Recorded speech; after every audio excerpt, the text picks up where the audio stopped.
Alright, y'all, welcome back to Common Arms channel. Alright, so today we're checking out a video about the Indian MARCOS, which is basically like their naval special forces from what I remember. Now, this is also about the Rim Pack exercise, Rim Pack 22. So Rim Pack, I think it stands for Rim of the Pacific. Basically, it's a bunch of countries coming together in the Pacific area and doing a bunch of different training. Now, this one specifically is about VBSS, which is Visit, Board, Search, and Seizure. Now, it's basically going on a ship or a vessel and sort of clearing it out. Well, I guess visiting, boarding, searching, and seizing. It's kind of like CQB on steroids because the hallways are super narrow. You need to be careful with just going through the doors because you need to actually step over it, and you also need to not hit your head. There's like ladder wells and stuff. The doors are like really heavy. Everything just clings around and whatnot because everything is like metal. So yeah, it's basically CQB, but you need to add a lot more attention to detail, and you really need to make sure your gear is streamlined because it's going to get kind of rough. Now, in addition to the MARCOS, we have the US Special Forces, German Special Forces, and the South Korean Special Forces. So it sounds like a pretty cool party. Now, of course, I'm doing this because it is Independence Day. So happy Independence Day to all of y'all over in India. Hopefully we can get a good bit of action with the Indian MARCOS specifically, because it looks like, judging by the title, they're kind of the highlight of this, but I'm not really too sure. So should be cool. Let's check it out. It looks like a nice facility already, and it looks like they're doing simunitions. All right. Koreans, got the Americans. That's a cool patch. All right, Korean Special Forces are pretty cool to watch too. And the Germans. I'm not sure which team these guys are. If you guys know, definitely put it down in the comment section. Maybe we'll be able to tell later. And of course, they're using simunitions. Simunitions are amazing. It's probably the best sort of CQB training tool you can have. Besides, like, airsoft is pretty good, but simunition is nice because you can use like your actual firearms and whatnot for the most part, because you might have to change the barrel out and stuff.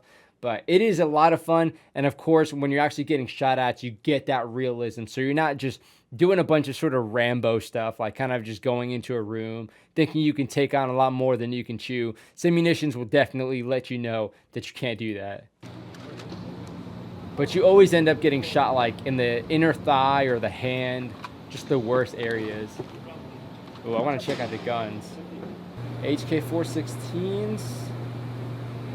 Okay, these guys, looks like they're doing loner M4s. Yo, this Korean dude looks super operator.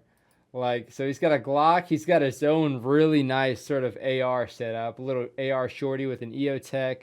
Nice kit. I mean, just like the combat top and the high cut helmet and whatnot.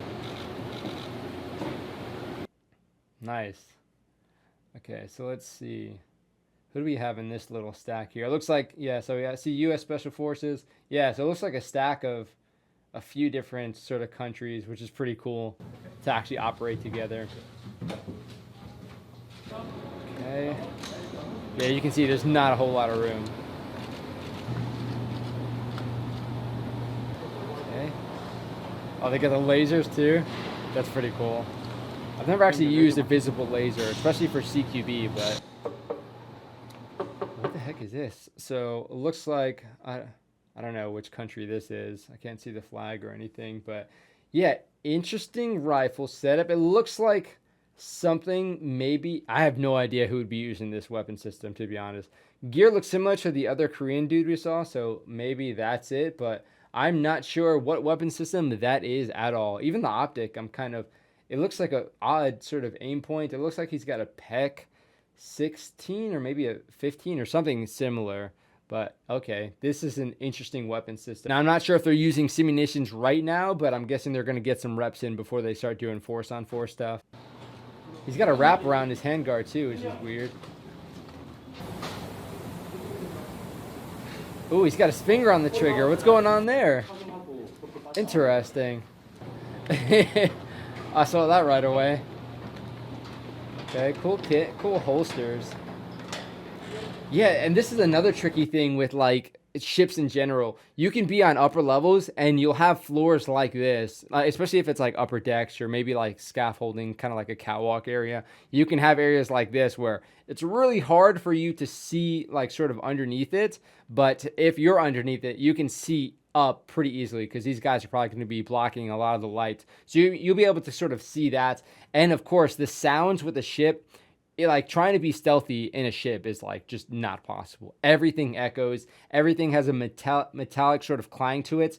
Any piece of your kit or your gear that like hits the actual wall or whatever you're trying to go through, it's going to be super loud, super obvious. It's going to draw a lot of attention.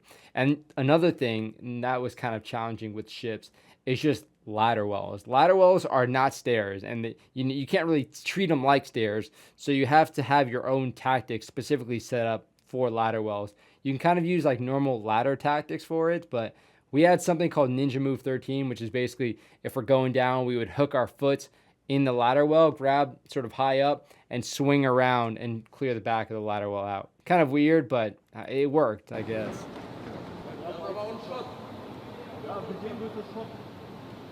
But yeah, you'll be knocking your head on everything in a ship. Yeah, and the long hallways too. Oh God, what is this?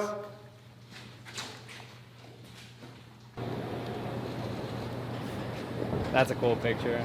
I like that. We're not seeing much of the actual tactics, but it is cool to see them actually going in a stack together. Nice shots. Oh, he's going back. What is he doing? He's just a bunch of different failures. I think after you shoot him in the head once, they're probably done. And you got the cool slow-mo and whatnot. Yeah, so with that sort of setup, I imagine they could only really use simunitions, or else the rounds are going to be going through. What is this? Or else the rounds are obviously going to be going through the walls. Okay, so that was pretty cool. It didn't have as much of a focus on the MARCOS as I thought, so I would like to see some more videos of how they're incorporated with some of these exercises, because I haven't been able to take part in these exercises specifically, but seeing how all the different countries sort of fit in and what their roles are and what they can actually bring to the table is always really interesting. And of course, the guns and the gear are always really cool to check out. I mean, again, that rifle, I've not seen that sort of rifle setup before, but it looked pretty cool. Yeah, again, being able to actually integrate the stacks is another thing. I imagine they probably did some sort of familiarization or maybe a general run through of tactics, sort of explaining how it might go from one country versus another. CQB, generally speaking, is going to be pretty universal, but again, based off of the equipment or even just the normal mission sets or the environment that they're normally operating in, they might change up the tactics a little bit. Like I'll say Israel's CQB tactics were very, very different from the US. And I'm not sure if that's the case with everyone, but in the unit that we worked with, yeah, their CQB tactics were pretty wild.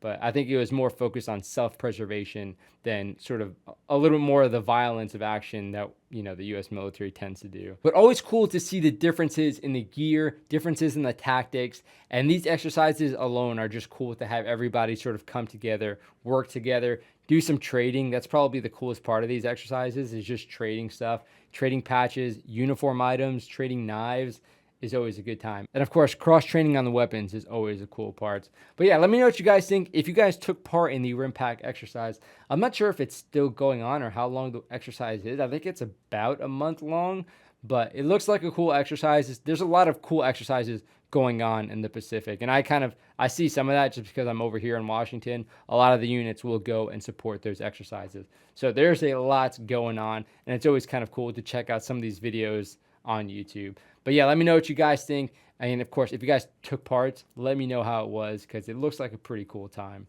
But yeah, cool to check out. Might have to find some other cool MARCOS videos. So if you guys have anything to recommend, definitely throw it down below, especially if it's sort of CQB or maritime focused or sort of helicopter stuff. You guys already know I'm a big fan of that kind of stuff. But yeah, hopefully you guys enjoyed. That's it for this video. I'll see you on the next one.